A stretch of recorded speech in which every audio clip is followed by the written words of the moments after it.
Vamos lá, então, oficialmente, boa noite.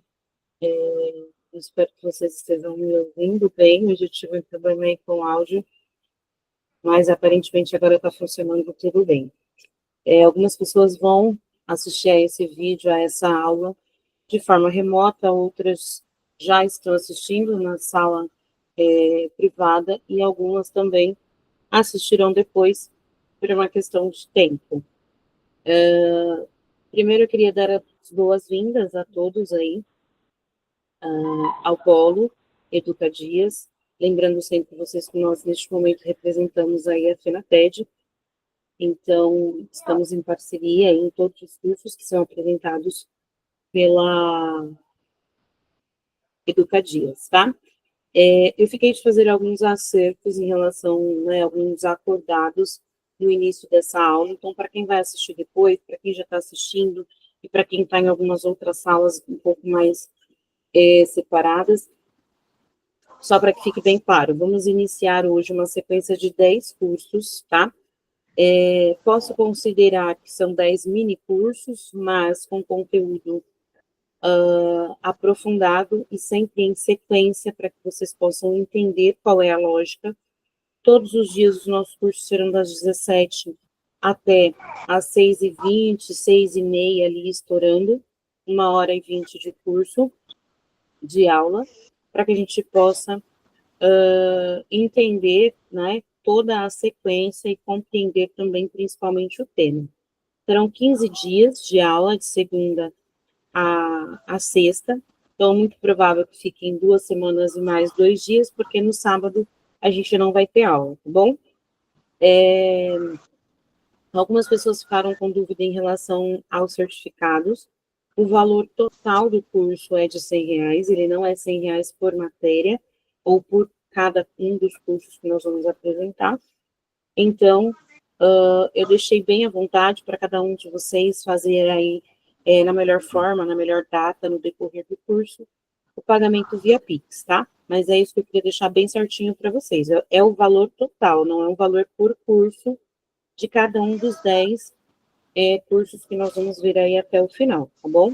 São 10 certificados. Então, quando a gente finalizar o primeiro tema, que é entendendo a dependência química, a gente vai ter um certificado, teremos aí um certificado. Finalizando o segundo tema, teremos um segundo certificado, tá bom? E assim por diante, porque cada tema é um curso. Então, cada tema a gente vai aprofundar ao máximo cada um dos assuntos, tá bom? Então, dando início aí ao primeiro tema, à primeira aula, ao primeiro curso, entendendo a dependência química. Então, sejam todos muito bem-vindos ao curso sobre dependência química. Essa apresentação de hoje, esse curso de hoje, esse tema de hoje, ele visa desmistificar exatamente o tema dependência química, explorando esse conceito básico, né, e tendo também a visão de algumas estratégias e também da prevenção, né, e, é claro, falando de recuperação. Eu gosto muito de falar sobre estratégia e prevenção, pessoal, porque quando a gente fala de estratégias, a gente consegue abraçar um todo, tá? Quando eu falo apenas de terapia, eu consigo abraçar um grupo, mas abraçar um grupo é muito diferente de abraçar um todo. Quando eu abraço apenas um grupo, eu estou tendo ali a oportunidade de falar para mais pessoas. Mas nem sempre esse falar para mais pessoas eu vou estar tocando todas as pessoas que estão ali. Então, quando a gente fala de estratégias, é você conseguir ter estratégias dentro do seu trabalho como terapeuta, ou apenas sendo um entendedor do assunto, de que cada pessoa é única, né? Nós somos seres únicos, por isso que somos chamados de indivíduo. Cada um de nós é um ser individual, e por isso somos chamados também de indivíduos. E cada ser, no seu contexto individual, ele precisa de uma estratégia. Então, muitas vezes, entender a dependência química não é só saber o que ela causa, o que ela foi ou o que ela é. É também trazer aí uma estratégia única, né? Uma estratégia a qual você vai atender aí o seu cliente, o seu paciente, de forma única, tá? São estratégias tanto no atendimento quanto na prevenção, porque quando nós entendemos, gente, a dependência química, a gente também pode começar a prevenir, a tratar aqueles que nunca fizeram uso da substância em si. E quando a gente trata aqueles que nunca fizeram uso da substância, a gente também está tratando a dependência química, que a gente está mostrando para quem não tem a dependência, como ela chega até as pessoas e como ela faz todo o estrago que faz, tá bom? E é claro também falando aí de recuperação, recuperar-se da dependência. Essa palavra talvez ela não fique muito clara, mas é que algumas pessoas não gostam, né, do uso da palavra cura. Mas a recuperação, ela é uma cura da dependência. Ela é você fazer a pessoa entender que a cura dela está em não usar. A partir do momento que ela não usa, ela não tem mais a dependência. Mas ela pode ter, sim, os sintomas da abstinência. Porque uma pessoa que é dependente, ela não vive sem. A partir do momento que eu estou em recuperação, que eu passo um dia sem, eu quebrei o ciclo da dependência. E se eu quebrei o ciclo da dependência, agora ou eu volto ao uso e volto a ser dependente, e aí é uma questão de recaída, ou eu vou seguir o meu ciclo de recuperação, e eu posso dizer que, momentaneamente, até que não haja uso novamente, eu tenho aí uma cura em relação à utilização, tá? Algumas pessoas fazem muito a comparação da dependência química, a gente vai ver nesse material também, com algumas outras doenças. E é por isso que alguns dentro da área de dependência química abordam o tema possibilidade de cura, outros dizem que é uma doença incurável. Eu digo que é uma doença progressiva, como o NA também diz. Mas eu acredito que seja uma doença progressiva, fatal, desde que não haja tempo para o reconhecimento. E aí a gente entra no passo 1, né, dos 12 passos. Quando o adicto, ele reconhece a dependência, ele consegue se libertar dela. E a libertação pode ser considerada, assim, como uma cura, seja ela física, espiritual, ou mental, tá bom? Então, esse é um tema, gente, que aborda e também traz muita discussão, né? Existem vários estudiosos que apoiam a possibilidade da utilização, né, desse termo, estar ou não curado, e outras pessoas que não apoiam, tá? Deixa eu ver se eu consigo passar aqui.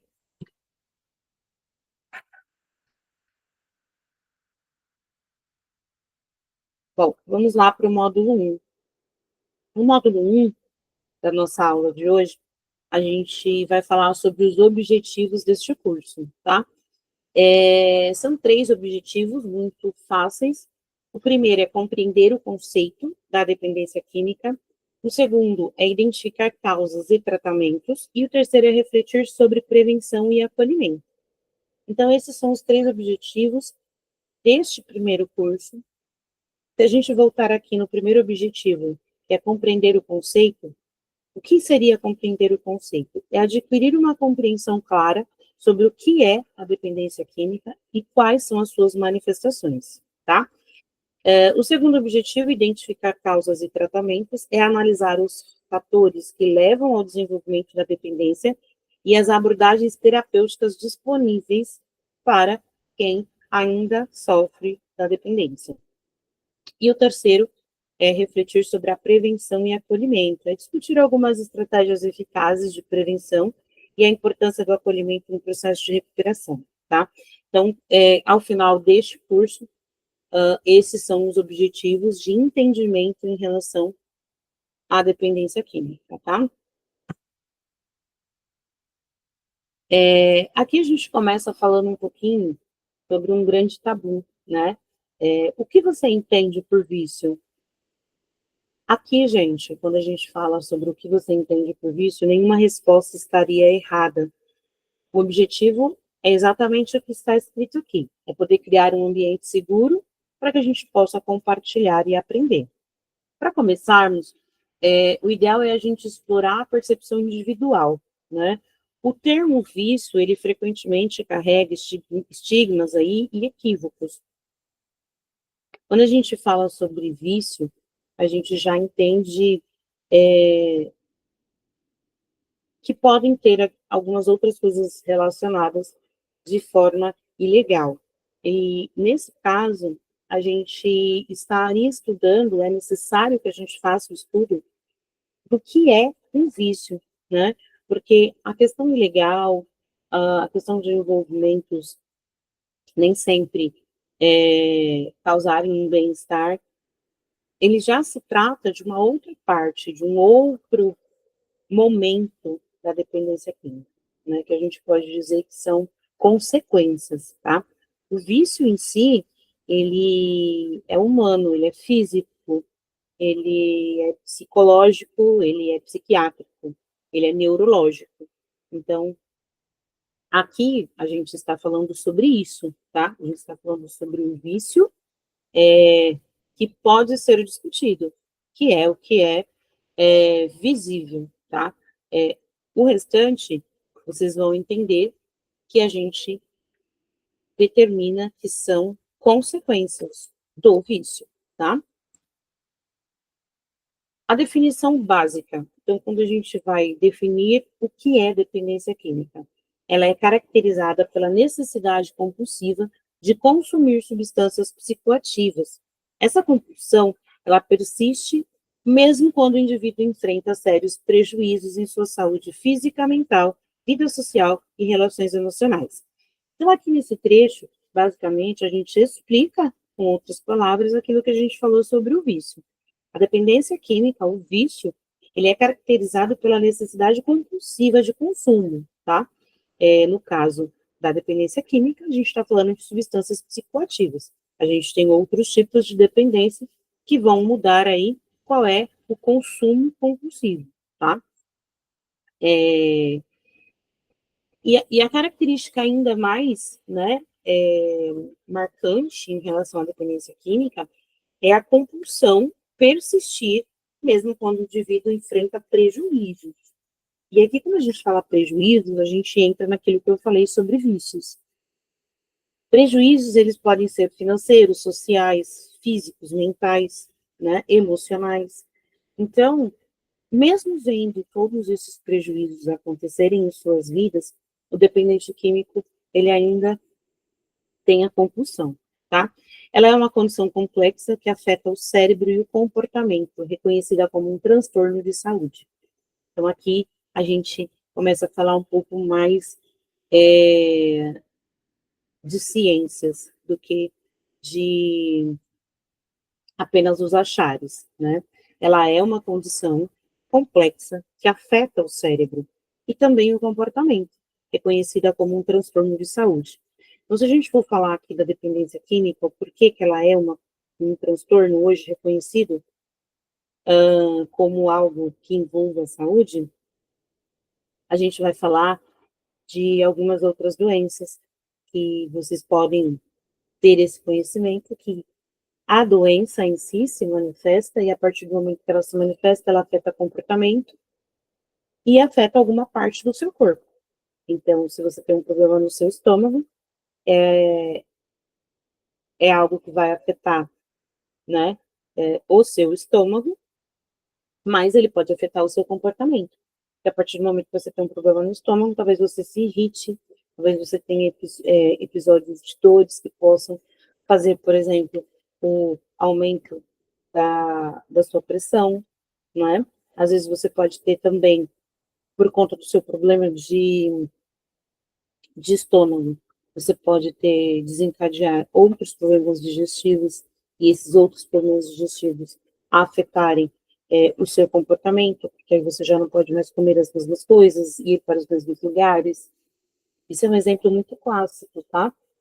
E que precisa ser avaliado. Ele precisa ser avaliado porque a gente tem uma visão de que as doenças consideradas como conhecidas, né, popularmente, como, por exemplo, um problema de estômago, uma gastrite, ou uma enxaqueca, ou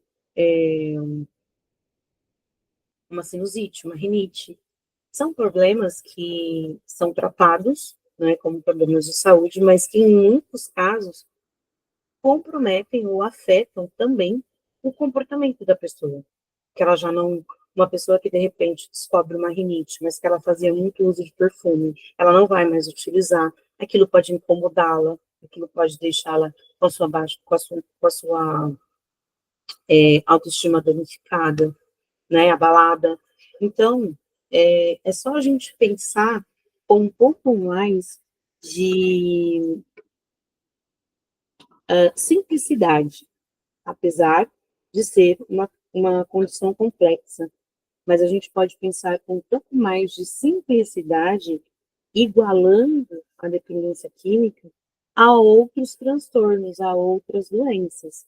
E aí a gente vai entender que a dependência química, ela afeta o comportamento.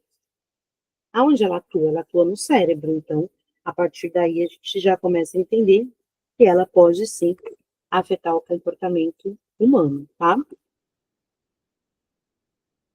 Falando um pouquinho de panorama global e nacional, tá?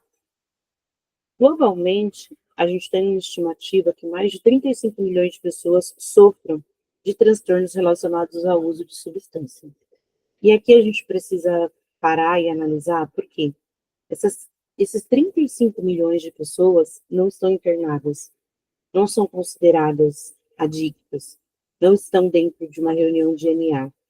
Esses 35 milhões de pessoas estão espalhados, como a gente vê aqui nessa ilustração, estão espalhados, né, pelo mundo.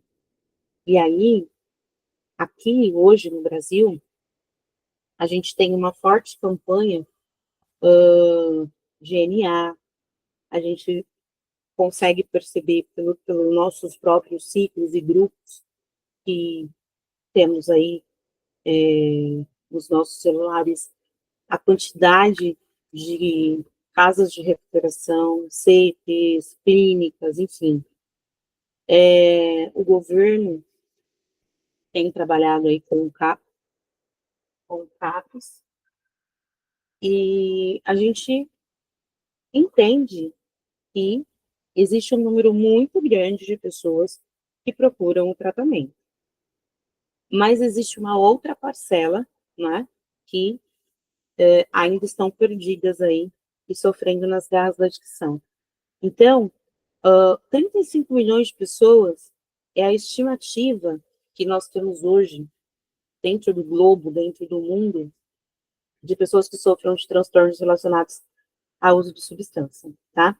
E esse uso, ele impacta significativamente a saúde pública e aos sistemas de saúde. Como eu disse para vocês, aqui no Brasil a gente sabe que nós temos, não vamos dizer se funciona bem ou se não funciona, mas nós temos sim, dentro da saúde pública, a possibilidade de um tratamento, de uma consulta.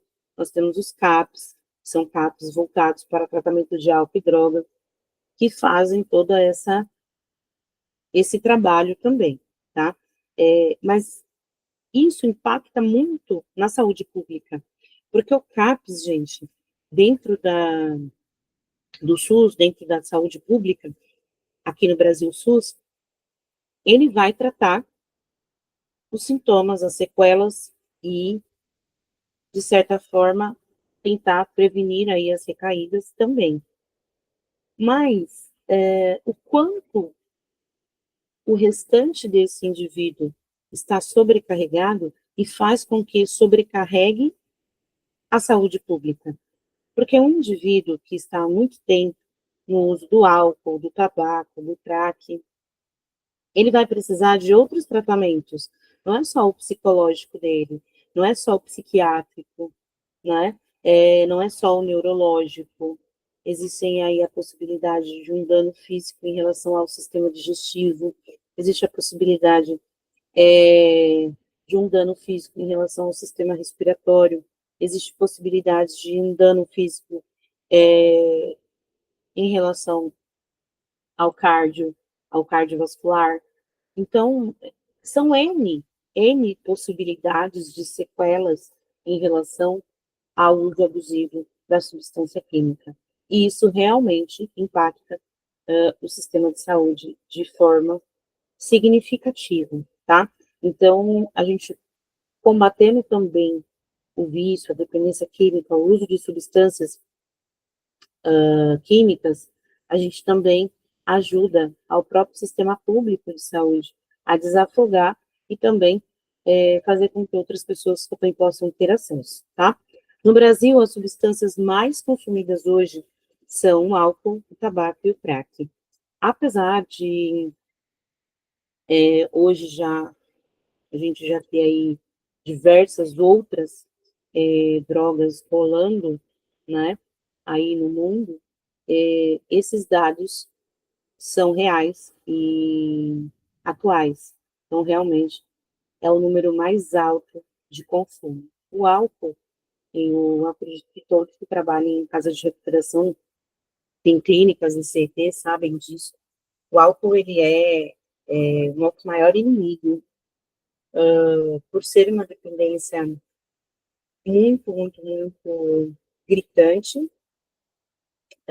por ter sintomas por conta da abstinência também, muitas vezes, muito mais fortes do que qualquer outra substância, e por ser algo tão banalizado, por ser algo tão facilmente encontrado. Não que as outras drogas não sejam, mas o álcool hoje, ele é sinal de bem-estar, né? E a gente consegue ver na sociedade que as pessoas que estão bem estão na praia bebendo. As pessoas que querem mostrar que estão felizes estão brindando, e sempre com álcool. Então, isso faz com que a nossa população que está entrando na adolescência, que vem ainda para uma fase adulta, tenha essa visão. Então, é uma coisa que nós, como terapeutas, o mundo em si, precisa entender que o álcool, ele é apresentado às pessoas como algo que celebre sempre, independente do que você esteja vivendo. O álcool, ele já é comercializado para isso. Ele é comercializado de forma global, para que você entenda que ele é algo que pode estar com você em qualquer momento, no momento de tristeza, no momento de alegria. Então, a gente precisa ter muito cuidado com isso, tá? O tabaco também, a gente sabe que o consumo é muito grande e a gente entende que dentro da CET e na maioria a menos que ela seja de total cunho religioso, mas é permitido, então é muito mais difícil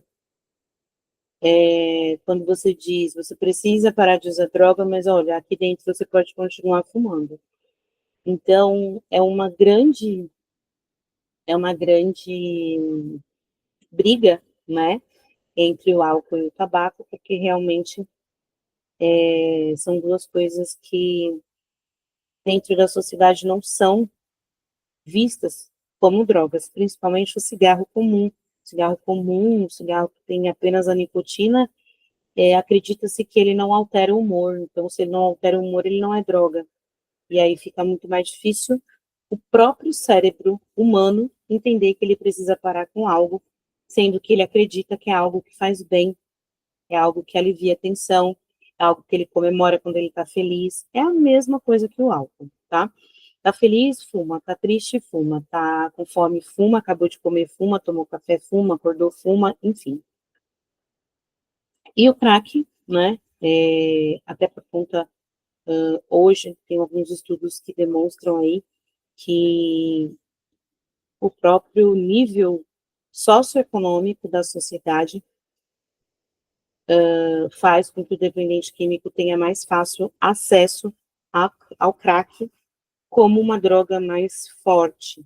Então, o uso da maconha já não satisfaz, o uso do pó já não satisfaz.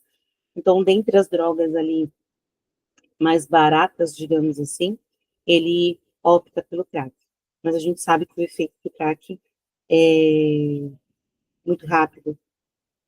Então, rapidamente a pessoa se vicia, rapidamente ela passa a consumir uma quantidade maior e rapidamente o, o seu comportamento é totalmente alterado, chegando ao ponto realmente de a gente não reconhecer, né? E é uma coisa muito difícil hoje, dentro de algumas comunidades, porque dentro do próprio grupo existe a questão de, eu nunca cheguei a usar o crack. Então, eles mesmos sabem como é difícil a vida de um usuário de crack, então eles determinam que ainda não chegaram, entre aspas, no fundo do poço. Então, acreditam que há uma possibilidade de recuperação melhor, sendo que a dependência é única, independente se álcool, tabaco, crack, cocaína, enfim, ou qualquer uma dessas novas drogas existentes, o uso abusivo traz danos. E, independente de qual droga, qual a sua dependência, qual o seu vício, ele é um vício, ele é uma dependência que precisa ser tratada, tá? Então, esses são dados que reforçam a urgência de políticas de prevenção e acesso ao tratamento. Por que falar sobre isso, gente? Por que a gente fala sobre os números, sobre os relatos? Porque a gente precisa, quanto mais, melhor, de ter acesso a essas informações. A gente precisa fazer com que essas informações cheguem não só às pessoas que têm um familiar que é dependente químico, mas aquelas pessoas que estão no meio da população, que têm acesso a um grande número de pessoas. Porque hoje a gente tem um grande número de clínicas, de CTs, de casas de recuperação, que fazem o tratamento do dependente químico. Mas outros dependentes estão sendo formados fora da CET, enquanto alguns estão sendo tratados dentro da CET.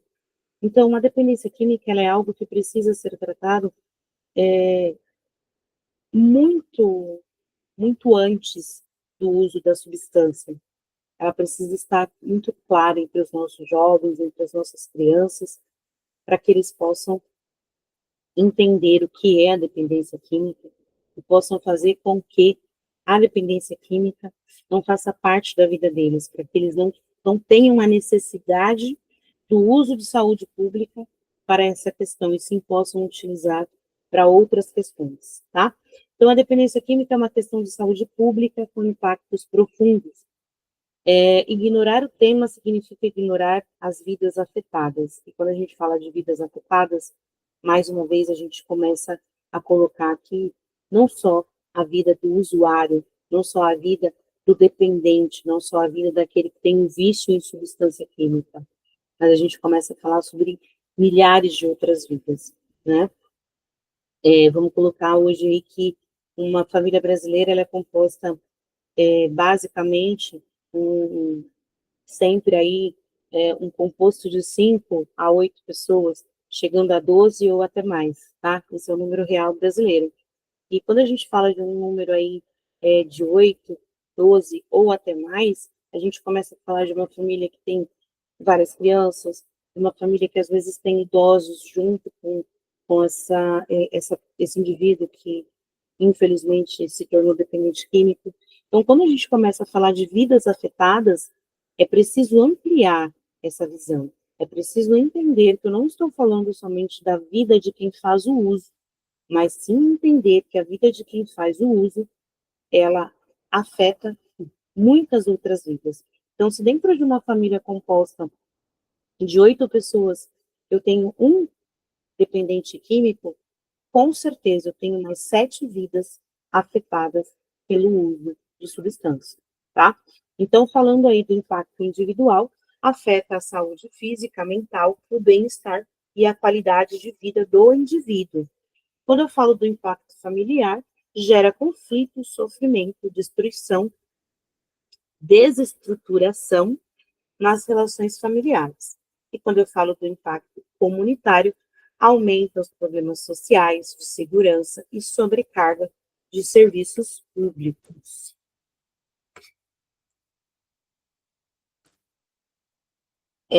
Agora, falando um pouquinho sobre os aspectos biológicos e psicológicos, aqui no módulo 2 e é o módulo final, tá? As substâncias psicoativas não apenas alteram a percepção, mas também o funcionamento neuroquímico do cérebro, especialmente o sistema de recompensa. Então, gente, aqui a gente vai falar de realmente como é o uso, né? O que, que o uso faz? As substâncias psicoativas, elas não apenas alteram a percepção, não é só a percepção. Então, eu não altero só o humor da pessoa ou a percepção de espaço, enfim, mas eu também altero com o uso o funcionamento desse cérebro, ele é totalmente alterado. E muitas das vezes ele é alterado durante o uso da substância e ele permanece alterado pós-uso. E um sistema neurológico que é especialmente abalado é o sistema de recompensa, tá? Então, como é que funciona o cérebro e as drogas? Prazer imediato.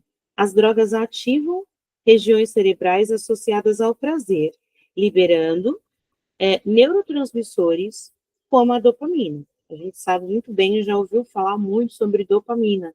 A dopamina, ela é o hormônio da alegria. Então, é o hormônio que vai deixar a pessoa feliz. Então, a droga, ela ativa regiões cerebrais que estão associadas a isso e libera uma alta quantidade de dopamina. Falando de recompensa e memória, o cérebro associa o uso dessa substância, então, ao prazer, à alegria, criando uma memória de recompensa que impulsiona a busca por mais. Ou seja, eu libero tanta dopamina naquele momento que o cérebro ele começa a entender que foi aquela substância que fez com que aquela quantidade de dopamina fosse liberada. E ele vai buscar uma forma de que ele tenha novamente aquela sensação, tá? Alterações duradouras. Então, com o tempo, gente, o que que acontece? O cérebro ele vai se adaptando à presença daquela substância, que é a droga, e ele vai, então, alterando as vias neurais e tornando o uso compulsivo, porque ele quer cada vez mais. Então, se hoje a pessoa fez uso de 5 miligramas, seja lá de qualquer tipo de substância, o cérebro automaticamente vai entender que 5 miligramas é o suficiente para liberar uma quantidade X de dopamina. Só que isso acaba tendo uma duração muito menor na segunda, terceira ou quarta vez que o indivíduo fizer o uso. Então, na primeira vez que ele fizer o uso, ele vai ficar ali com aquela sensação de alegria, de prazer, por 1 hora.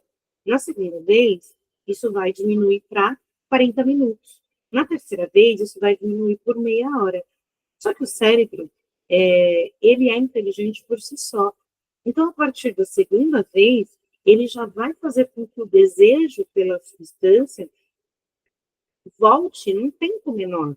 Então, automaticamente, antes desses 40 minutos, o cérebro ele já vai dar a sensação de que ele precisa de mais. Ele já vai se auto, né, alertar querendo mais substância, para que ele não chegue nos 40 minutos sem substância e possa, então, não ficar sem a sensação da dopamina, tá?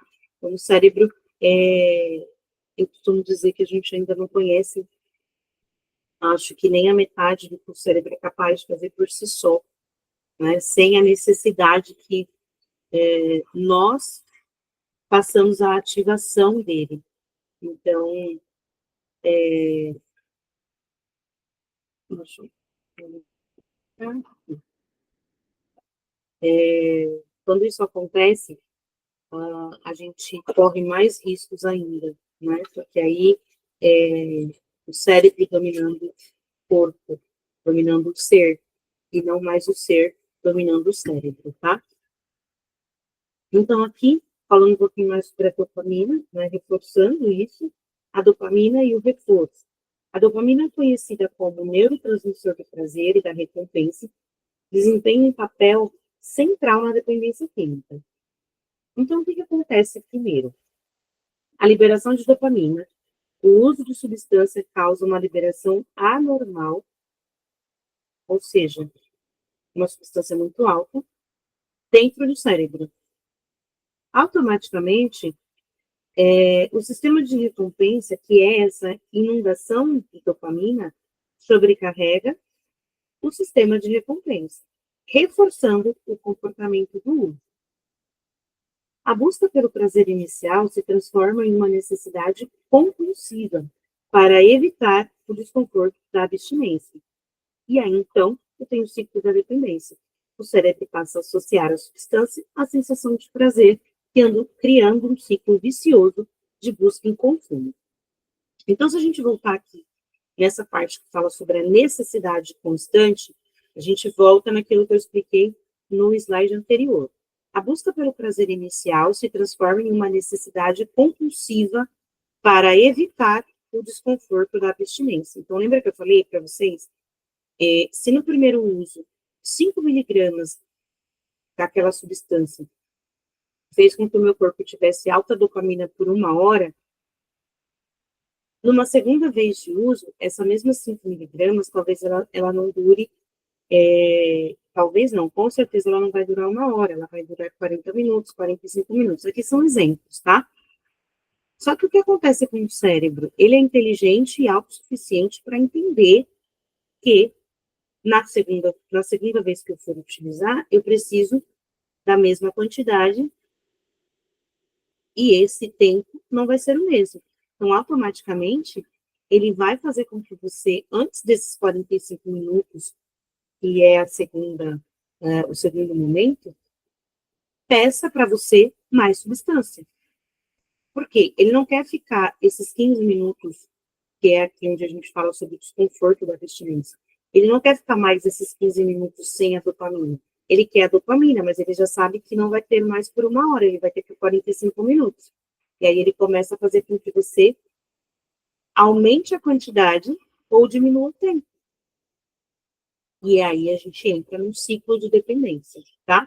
Que ou você vai aumentar e usar cada vez mais, ou você vai diminuir o tempo também e usar cada vez mais em relação a tempo, tá? Tolerância e abstinência. Dois conceitos cruciais. Dois conceitos cruciais para entender a progressão da dependência são exatamente a tolerância e a abstinência, tá? Então, tolerância e abstinência são dois conceitos que a gente precisa realmente entender para entender de fato o que é a dependência. Tolerância. O uso contínuo, o corpo se adapta à substância.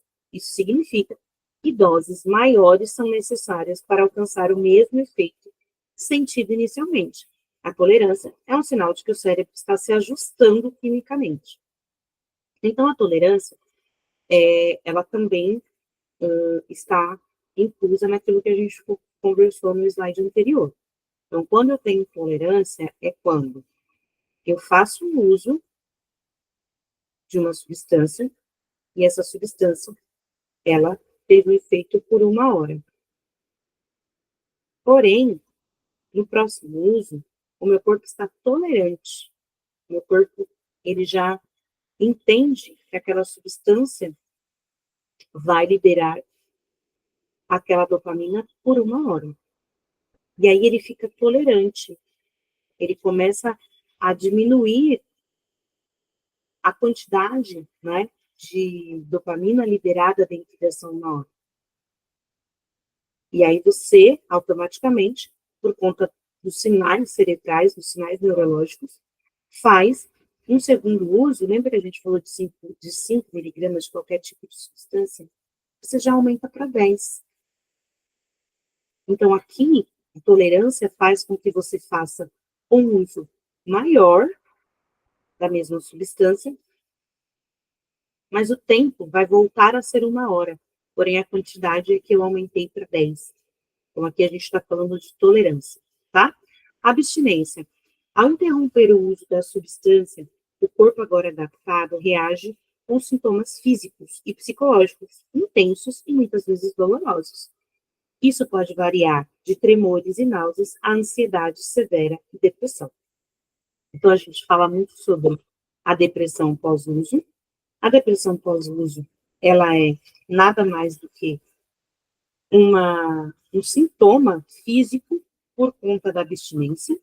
Então, quero deixar claro, mais uma vez, para quem já conhece e para quem não conhece, que está fazendo o entendimento do que é a dependência agora. A abstinência não os sinais físicos, psicológicos, neurológicos que o indivíduo tem quando ele não faz uso da droga. A abstinência é exatamente não fazer uso. Então, quanto tempo você está em abstinência da substância de preferência? Ah, tem 1 mês que eu não uso cocaína. Ok. Então, você está em abstinência por 1 mês. O que você vem sentindo? Olha, no começo eu senti muita dor de cabeça, muita irritabilidade, muita dor no corpo. Algumas vezes eu senti náuseas. Aqui, a gente começa a falar de sintomas físicos, por conta do tempo que eu estou sem uso.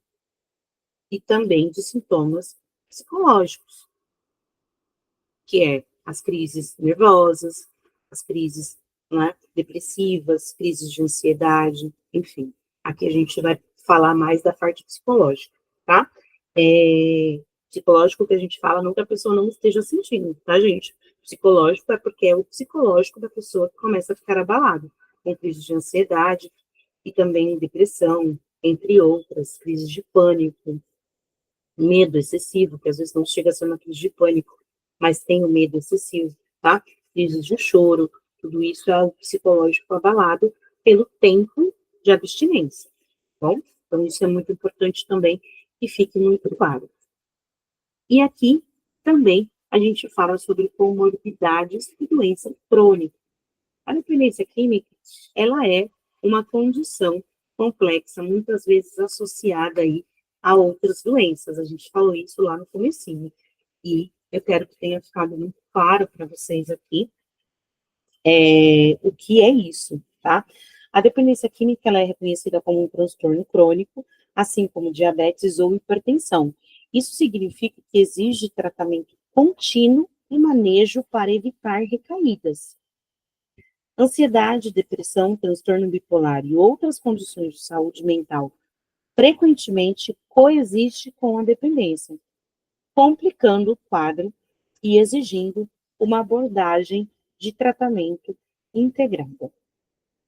Então, aqui, gente, quando a gente fala de comorbidades, a gente está falando de algumas condições que a dependência química pode trazer, tá? Então, a ansiedade, a depressão, a bipolaridade, algumas outras doenças, né, algumas outras condições de saúde mental, elas passam a existir por conta da dependência. E aqui a gente está falando só de algumas condições de saúde mental, mas como eu falei anteriormente, existem algumas outras condições físicas, tá? Aqui, no comecinho da explicação sobre comorbidade, a gente fala que a dependência química ela é conhecida como um transtorno crônico, assim como a diabetes e a hipertensão. Mas aí, a gente volta naquela discussão.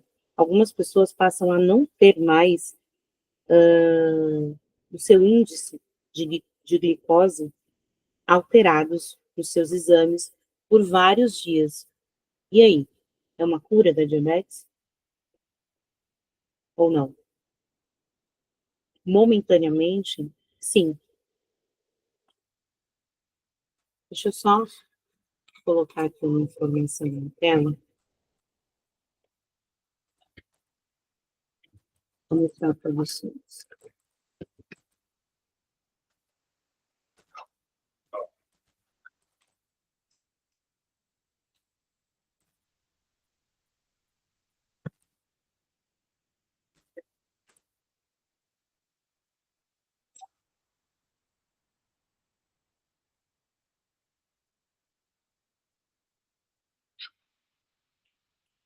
Eu vou parar de compartilhar essa tela aqui para eu conseguir compartilhar uma outra tela aqui com vocês.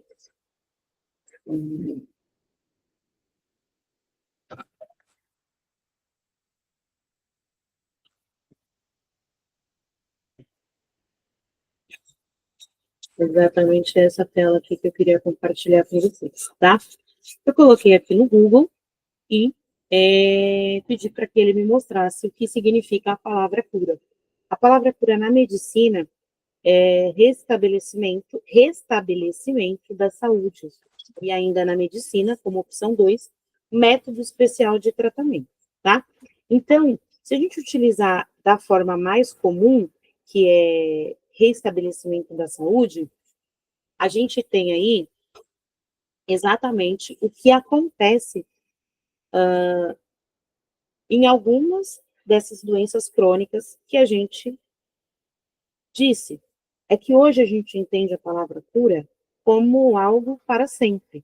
E não é assim que a palavra cura ela é utilizada dentro da medicina, tá? Dentro da medicina, a gente tem algumas doenças que são crônicas, mas que elas podem momentaneamente serem curadas e viver sem. A hipertensão, ela não tem como dizer se ela tem cura ou não. Por quê? A partir do momento que eu sou diagnosticada como hipertenso, é porque a minha pressão arterial, ela tem altos e baixos.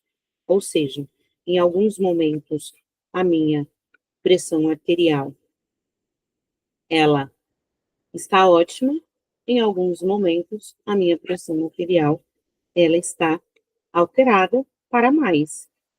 E aí, normalmente, durante o maior tempo, ela vai estar alterada para mais.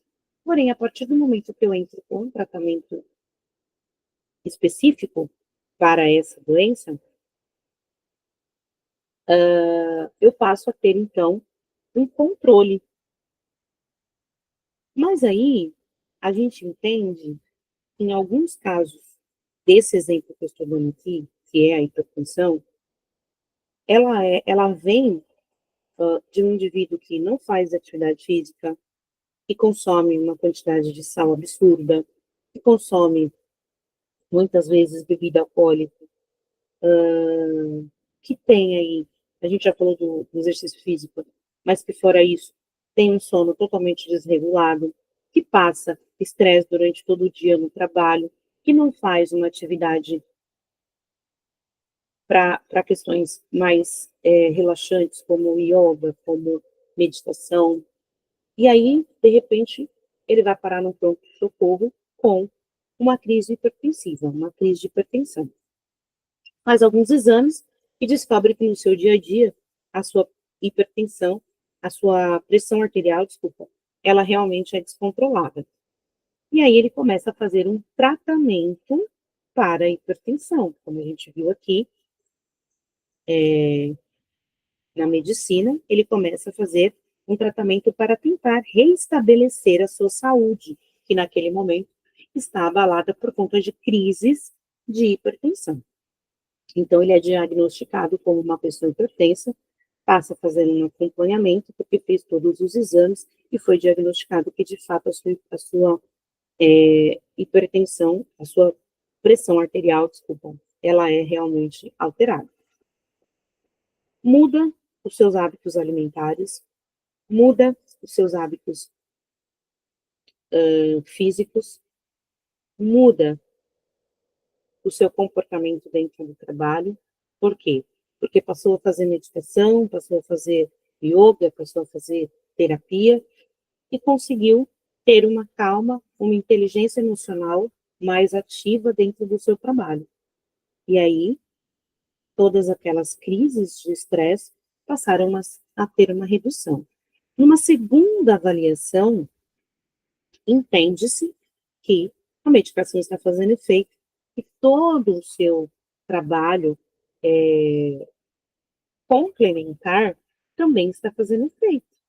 Automaticamente, ele está com a sua saúde reestabelecida. Ele está com uma cura. Porém, 3 meses depois, esse mesmo indivíduo, ele começa a ver que, não estou tendo mais crise de pressão, esse final de semana eu não vou tomar o remédio porque eu tenho uma festa e eu vou beber. E aí ele vai para a festa.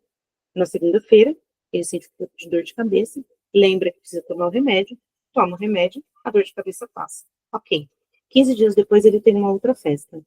E aí ele passa mal. Não chegou nem na segunda-feira, ele passa mal no domingo. E aí ele começa a lembrar que, poxa, eu comi algumas coisas nessa festa que tinha um pouco mais de sal, saí da minha dieta, e na sexta-feira eu nem fui para academia, não fiz o meu yoga, porque eu tinha que chegar e me arrumar para a festa. Ok. Na semana seguinte ele tem um outro evento. E na segunda-feira ele acaba realmente tendo uma nova crise, parando no pronto-socorro, e aí ele entende que a pressão dele está altíssima de novo. Ele teve uma recaída? Sim. Ele voltou a ter crises de hipertensão. E por que ele voltou a ter crise de hipertensão? Porque ele já não está mais lá naquela pesquisa que a gente fez no Google, fazendo um tratamento, que era a opção 2 lá da palavra dentro do dicionário, que é um método especial de tratamento. E aí, quando ele abandonou esse método especial de tratamento, ele teve o reestabelecimento da saúde dele abalado novamente, tá? Então, quando a gente faz um estudo, gente, muito mais a fundo do que a palavra em si significa, por isso que eu falo que o conhecimento liberta, a gente entende que a cura não é algo momentâneo. A cura, ela é todos os dias. A cura, ela é para sempre. Então, se eu quero ter uma cura, eu preciso ter a continuidade daquele método especial de tratamento para que a minha saúde ela permaneça reestabelecida. Então, nada mais é do que o que a gente faz todos os dias. Todos os dias, dentro da dependência química, a gente precisa estar dentro do método de tratamento escolhido. Então, se eu tenho tratamento escolhido como NA, eu vou todos os dias lembrar da minha reunião, eu vou todos os dias lembrar dos passos do NA, eu vou todos os dias lembrar dos passos do AA, eu vou todos os dias lembrar dos passos do amor exigente, eu vou todos os dias lembrar do meu tratamento. E aí, automaticamente, eu vou permanecer no meu tratamento escolhido e eu vou permanecer curado. Ou seja, eu vou estar sempre reestabelecendo todos os dias a minha saúde. Então, a cura, ela é algo diário. Nós buscamos a cura como uma forma de, eu estou curado da dependência química, então agora eu posso voltar para os mesmos lugares, para as mesmas pessoas, para as mesmas coisas, para os mesmos ambientes, para as mesmas festas, e eu não posso, porque o meu tratamento, ele vai permanecer para que a minha cura seja diária. Então, a gente precisa, na verdade, parar de buscar a cura e sim buscar o tratamento. O tratamento, ele é diário, assim como qualquer outra doença.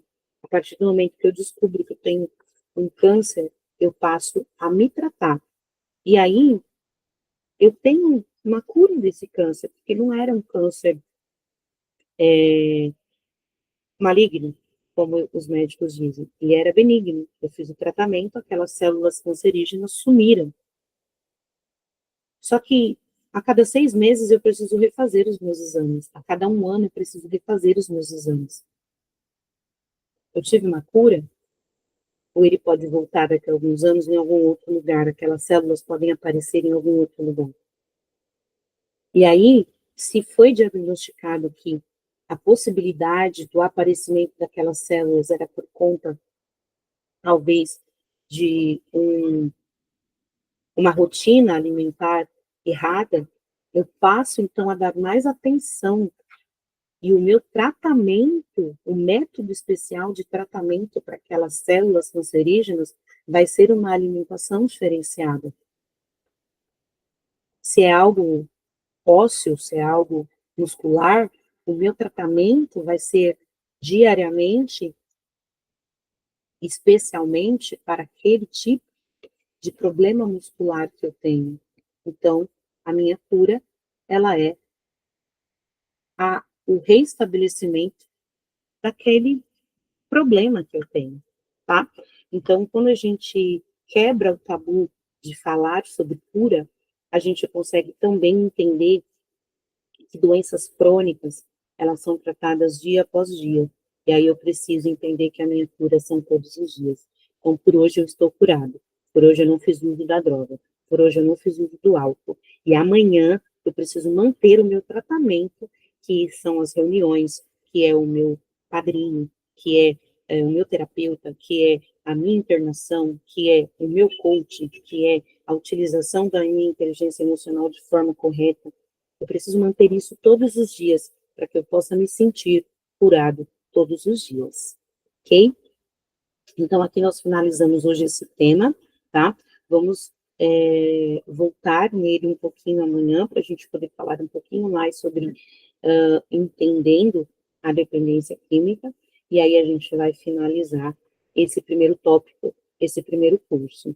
Eu agradeço pela participação de todos os que estão presentes, os que vão assistir ainda essa aula, e os que já estão assistindo de uma outra forma remota, em nome aí da FENATED, em nome do Polo Educadias, eu como terapeuta, e também aí sendo tratada pelos próprios conhecimentos. Acredito que o conhecimento liberta. Quando você conhece o que você tem, você está liberto de qualquer armadilha, de qualquer possibilidade de autossabotagem e recaída.